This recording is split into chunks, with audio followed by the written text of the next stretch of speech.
Good morning, folks. Welcome back to Markelly Farm.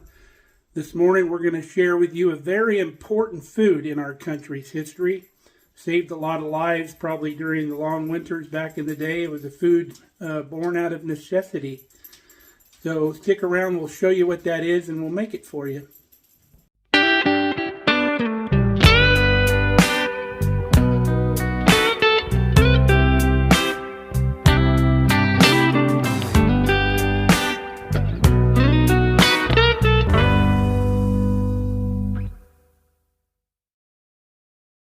Now what we're going to make for you is a porridge.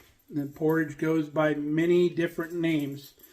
Porridge is just generally some type of grain that's ground and mixed with a liquid, whether it be water or milk, and cooked into like a pudding type consistency, I guess.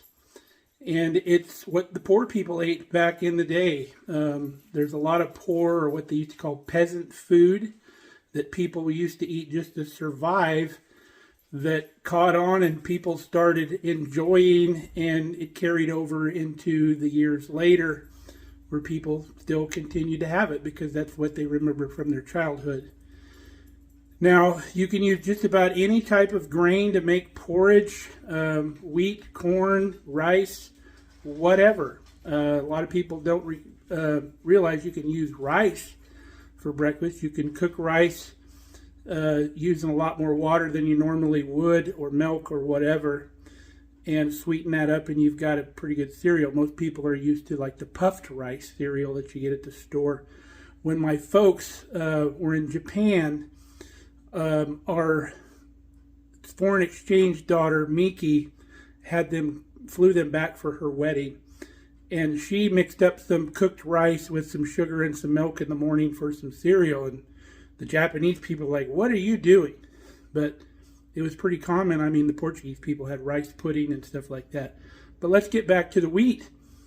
Our friends from Oklahoma sent us some stone ground wheat here a while back, and that's what we're going to use this morning.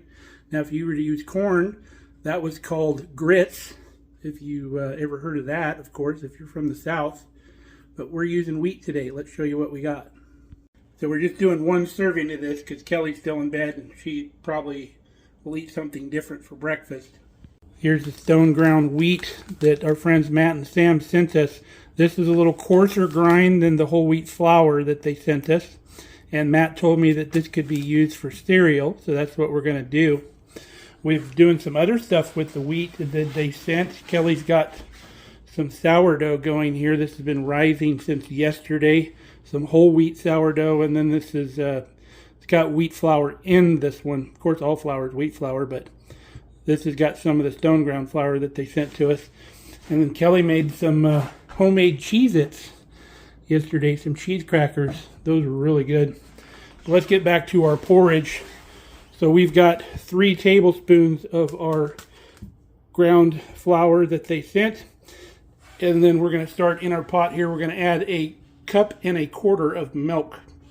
We got a visitor in the kitchen. Ruby's a foodie just like me, so she's always in the kitchen checking out what's going on. Huh, Rubes? So we've got our 1.25 cups of milk, and to that we're going to add 1/8 teaspoon of salt. We're using our good Redmond sea salt. It's got some minerals in it. And we're going to put that on medium heat and bring that to a simmer. Now, the folks on the prairie back in the day, if you didn't have a milk cow or access to milk or you had an abundance of it, you would use water doing this. And that was very common, just to use water.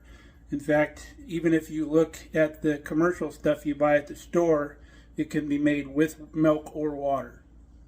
All right, we've got our milk on the fire. We've got our salt in there. Just give a little stir to get the salt up off the bottom, help it dissolve. We won't have to stir this again until it comes to a bubble. Now, if you've ever had cream of wheat, this is basically what we're making here.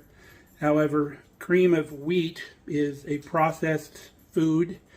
And if you look at the ingredients, it's got a lot of extra stuff your body probably doesn't need. Some stuff it does. They add some vitamins to it.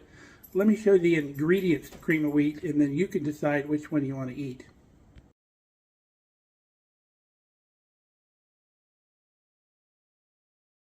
Now, a lot of people, when they eat their porridge, will eat it with a little splash of milk in it. I cook it in the milk, so the milk's already in there, because I don't want to thin down the consistency, because I prefer it a little bit thicker. Now, porridge refers to a thicker version of this dish. If it's thinner, a lot of times it's called gruel, which sounds kind of gnarly, but that was the name they used.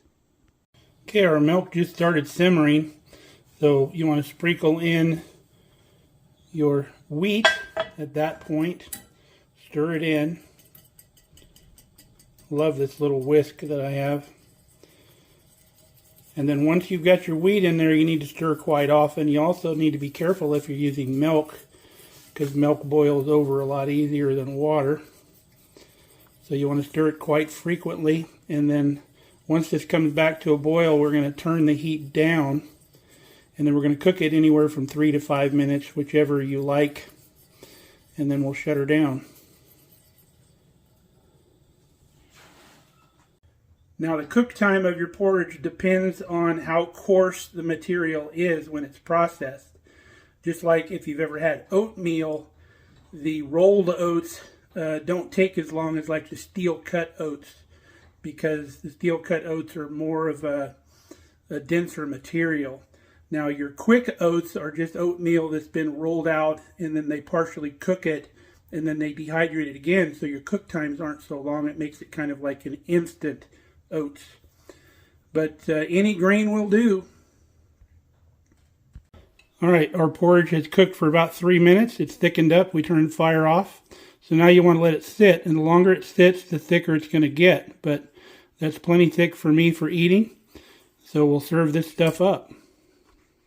Now, if you were really poor back in the day, or in the dead of winter when you didn't have a lot of other food options because the garden wasn't growing or anything like that, some people would eat it just like this. But if you had some other things, you could dress it up a little bit. A lot of people would add sweetener, so it was more palatable for their kids. And the sweetener they used depended on the part of the country they were in.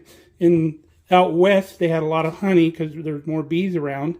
But in the Midwest, you were looking at either corn syrup or sorghum molasses or maple syrup, stuff like that.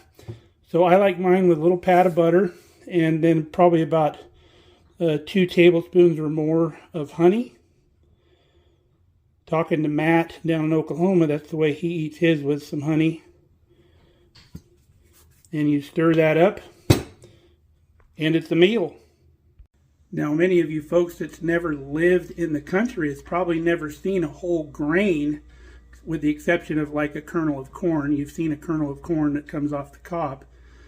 But we'll show you an oat nut, a wheat berry, and you've seen rice, so I don't have to show you rice, but we'll show you those too.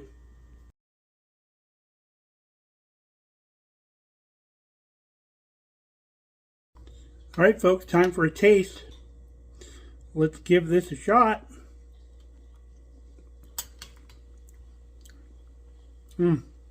Tastes like the cream of wheat from my childhood, but a lot better.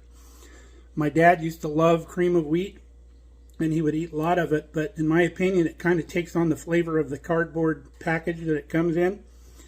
You don't get that cardboard flavor with this stuff. Now let's talk a little bit about the health benefits of eating these grains.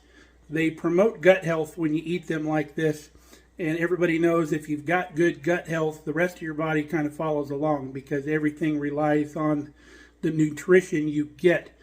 And the better bug, or whatever they call it, in your system that you have, the more nutrients you get out of your food. Now, there's gluten in these grains when you cook them this way, so if you have a child that's gluten sensitive or something like that, you want to be careful, of course. But everything else is real positive when eating this stuff. Kelly got all of her sourdough done. This is the whole wheat sourdough here. This sourdough was fed with the starter she put some whole wheat flour into. They look amazing. I see some more really good toast in my future. Alright, that brings this episode to a close. We thank you all for tuning in again. We love you guys. We're probably going to reach 14,000 subscribers here in the near future. And none of that can happen without you all liking and sharing and enjoying our content and sharing it with your like-minded friends. So thank you so much. So Matt and Sam, thank you also. We've really enjoyed playing around with this wheat you've sent up to us. So until next time, stay safe, stay healthy. We love you guys. Hope you have a great new year. We'll see you then.